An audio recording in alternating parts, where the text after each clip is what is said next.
At 9:49 a.m., Karen says, "You've really hurt me this time." At 2:25 p.m., "Tell me if you're interested in someone else. Can't think of any other reason you've been like this," from Karen. At 2:32 p.m., "Sick of always arguing and fighting. It's been weekly for several months now." Okay, jurors in the high-profile Karen Reed murder trial were shown texts between Reed and her boyfriend and Boston police officer John O'Keefe that were sent just hours before he was found dead outside the home of Officer Brian Albert in January of 2020. Prosecutors have alleged that Reed was drunk and had gotten into an argument with O'Keefe that culminated in her intentionally ramming her SUV into him and leaving him for dead. Attorneys for Reed, however, insist she is being framed. State Trooper Nicholas Guarino performed the cell phone extraction for Reed and O'Keefe's devices and read the messages to the jury. Let's take a listen right now to the text thread that he extricated the day before O'Keefe's death. Ms. Reed says, you start a number of fights from your end, so you're not into this anymore. And then John says, "Not into fighting all the time, correct?" That's at 2:34 p.m. Yes, 2:34, Ms. Reed says, "If you tell me you're interested in someone else, you will never hear from me again." At 2:34, he writes back, "I'm not answering, stop calling." More texts reveal arguing in the early morning hours of January 28th. "You gave me utter grief this morning. Why would you start with me this morning?" One from that page, sir. Yeah. At 2:47, "I've been trying to get over the hump with is arguing, and now you tell me you're not into things. And if you don't want to fight weekly, but fly off the handle at 8 a.m. with me, like you're setting me up to fail. I'm sorry, this has been an issue with me for 8 years. It physically hurts me to see everyone else in their life do things for them, and I'm forced to always be the bad guy. You just lashed out at me and said terrible things. I don't know how you've gone to this point with me, but I'm just trying my hardest." At 2:17 p.m., John says, "Not sure what else you want me to do. I said I'm sorry and I was out of line. If you prefer to stay home, I totally get it." And finally, Reed's communications in the hours surrounding O'Keefe's death were the last thing the jury heard. So let's take a listen at that important testimony, obviously being the last thing they heard. The next one's not until 12:55 a.m. on the 29th. "I'm going home." And the "I'm going home" is from the defendant, 12:55 a.m., is that correct? Yes, that is correct. 1:29, 1:04 a.m. "I'm back in Mansfield. The kids are home alone." Brian, obviously prosecution wants to use these texts to show things, and I always wonder when people are using electronic evidence. I did this as a prosecutor when I prosecuted cases, and I was always very cautious. Unless somebody was dead, it wouldn't make a difference. People are writing nasty texts, hateful texts, relationship texts all the time. I understand why prosecutors are doing it, but it could sometimes lead to results that are not necessarily great because you really can't read what's behind the text, and the text doesn't mean necessarily creates the motive to murder. What do you think? Exactly. And with text messages like this that are not so blatantly like, "Hey, I want to harm you. I'm going to kill you." This, to me, I listen to these text messages and I've read them multiple times. I keep reading and listening to this, and I want to kind of put my hand over John O'Keefe's shoulders if he was still alive and say, "All right, bro, take her out to dinner. She clearly doesn't feel loved right now. I know that you've got some issues and you're arguing. Make sure she's in a good place, then have that conversation with her and try to work through it. Or if you're just dating and this isn't the one, then break up with her because you're not married." But this seems to me like something that I would have a beer with my boy and be like, "Hey, just work this out. She seems like a good one. Figure it out." This doesn't seem like a motive to murder to me. And so it could be a bit of a stretch to some people, but for others, it could be the nail in the coffin.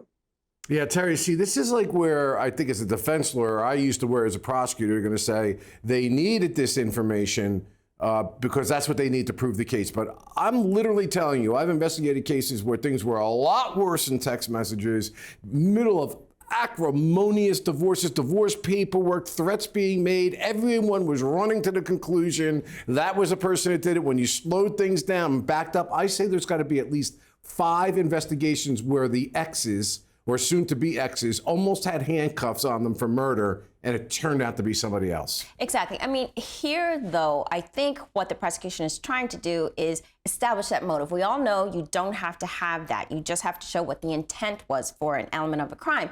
But I do think this is the case where you want to show the motive, because if they had arguments right before he ended up dying, and if in fact the relationship was strained, that is a motive, maybe not for murder, but perhaps for that manslaughter that she didn't intend, and she might have accidentally been backing up out of anger, and then it hit him, and then she left the scene of a crime. That's the third charge here. So I do think it's important for the prosecution to try to establish how this happened, especially in light of the fact that the defense really not, in my opinion, established the fact that this is a conspiracy to the degree I think that they need to. Why would any of these police officers or the others who went out that night want to kill John O'Keefe? He's such a good man. He's taking care of these kids. Why would they want to kill him? Yeah, I know. Something about this just seems to me that if the theory is that these show that she had a motive to do harm, and well, you're right, we don't have to prove it, but prosecutors certainly want it, then why wasn't she charged with murder and higher level offenses rather than an accident? That things just seem incongruous to me. I don't know. We'll see what the jury thinks about it. We'll take a quick break here at the Law and Crime Network. We'll be right back.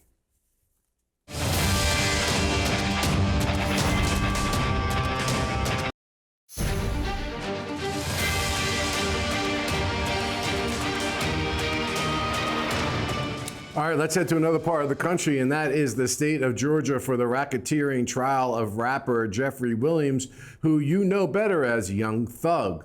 Williams and 5 other co-defendants are accused of violating Georgia's Racketeering, Influence, and Corrupt Organization Act, also known as RICO. Young Thug is also accused of participating in a criminal street gang known as YSL, which stands for Young Slime Life. While the state says YSL is a gang, the defense argues, no, YSL is nothing more than the name of the rapper's record label. Now, Thug's attorney, Brian Steele, filed a motion to recuse Fulton County judge from the RICO trial over alleged misconduct. This is a really interesting issue that has sparked controversy throughout the legal community throughout the United States, if not beyond.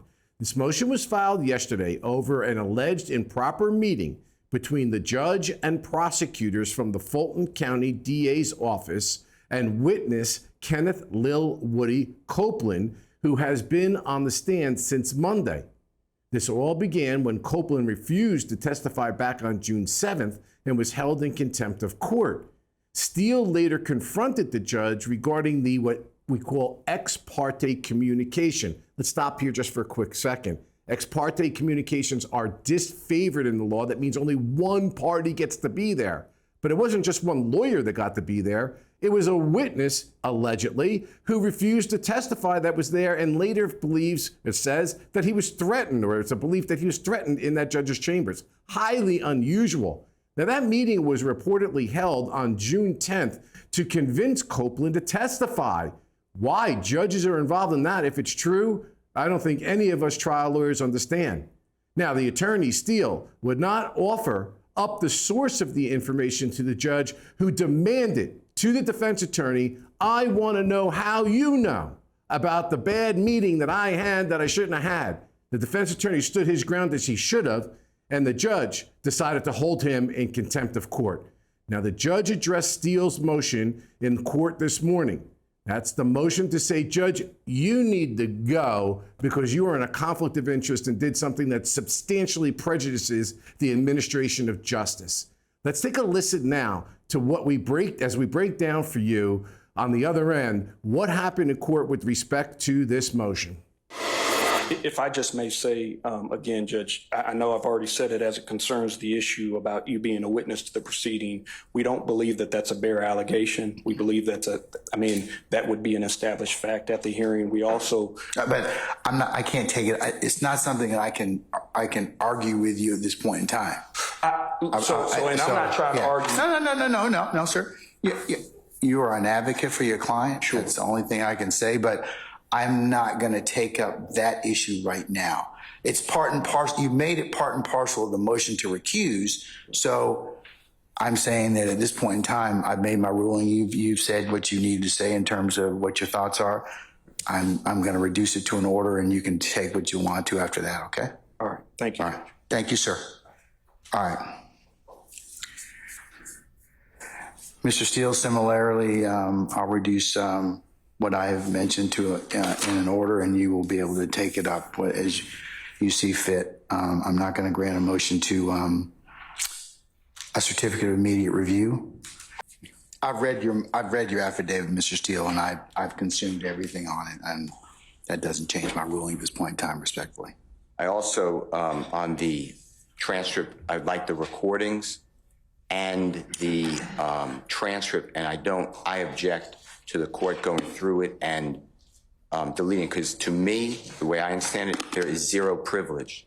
So I don't understand I'm not going to, Mr. Steele, I can't argue with you about anything such as I've made my ruling, okay? If you have some other basis to ask for the recordings or anything like that, you're going to have to put those in some other pleading. But at this point, Ms. Weaver is going to prepare the record. She does that. And like I said earlier, the record should be ready soon.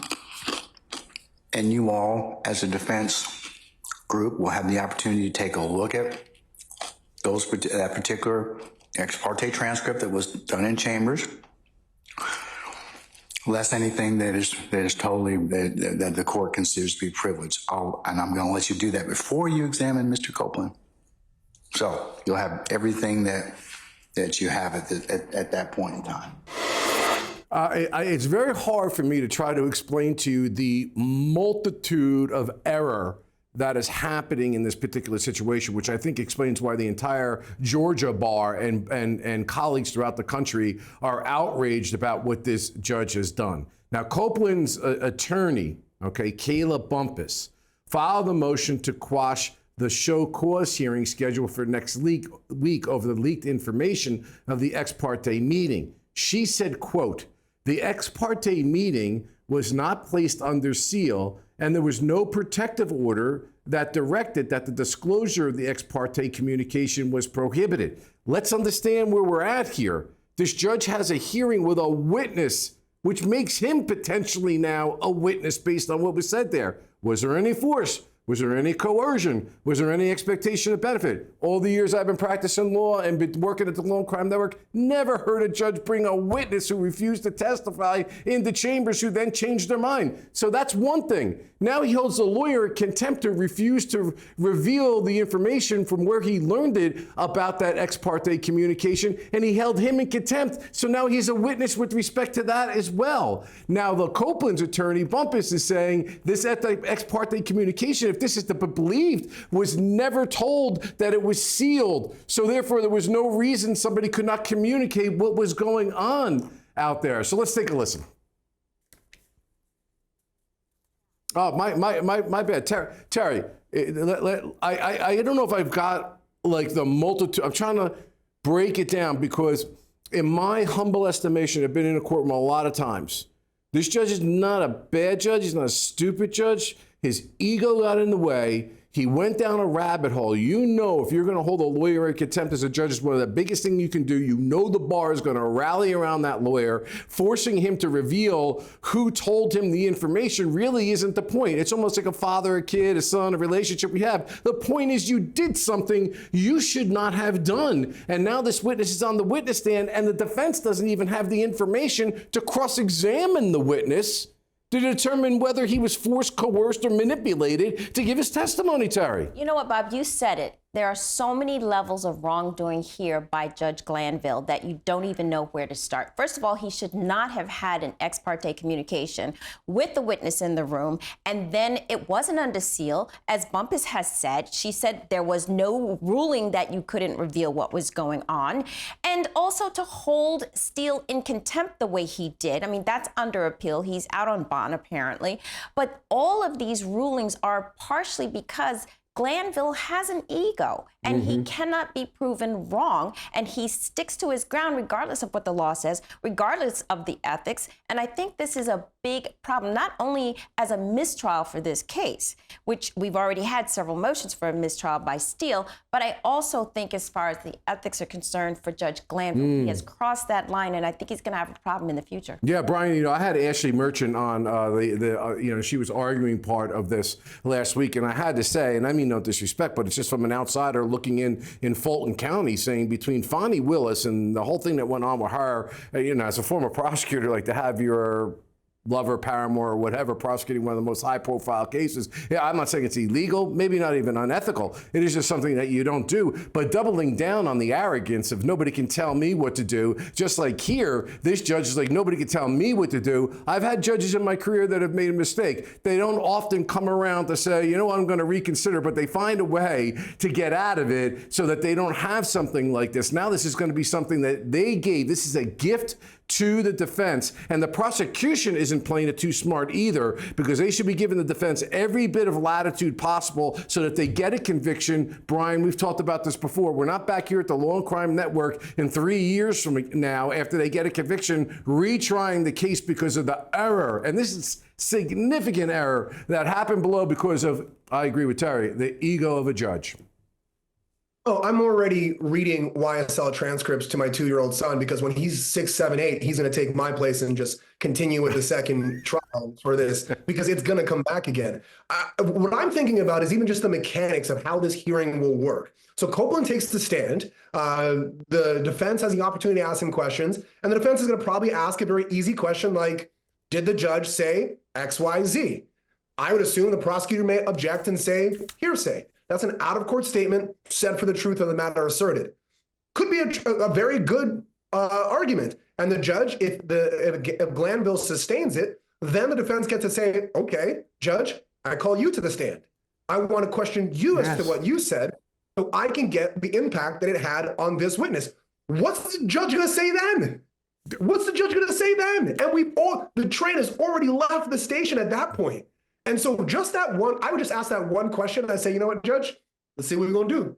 Yeah, because you're going to whether or not there's an expectation of benefit, which the defense gets to argue, or whether he was forced or manipulated. And the defense doesn't have to just stop at one witness, Brian. It's a great point. The judge was participating in the middle of these conversations using the weight of his authority in his judicial robes in his judicial chamber without the attorneys present. And so he is a witness. At least it's certainly a good argument.